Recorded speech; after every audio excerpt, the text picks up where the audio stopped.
So me and my boy Billy just got done putting together our boards for this year, and I wanted to show you the two different setups that I use. I've been using these for a lot of years. First one, of course, is the tattle flag. This is a really good setup when you're spinner fishing.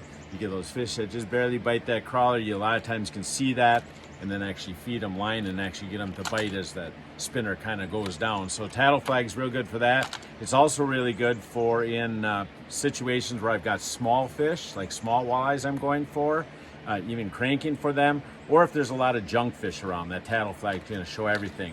What I use to do the tattle flag is I use what's called a snapper release. I like to run it way up on the arm here, simply put a nut underneath and connect it right to the arm so it's nice and close to the board. Changes the center of gravity a little so it runs a little bit better. And then I put a red clip back here with the pin so that if this would happen to fall off, that pin's gonna keep it on the board or on the line and I'm not gonna lose it. The other setup I do still use though is more of an old school setup, and I use this a lot of times, say when I go out to Erie or I'm fishing Green Bay, I'm pulling a little bit bigger crankbaits. I still like to run the two clips right on the arm.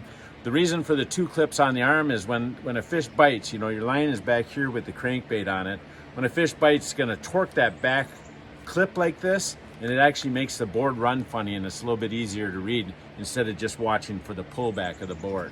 But basically, I just take two of the orange clips here. There's no pin in these. They're just the strongest clip that offshore makes.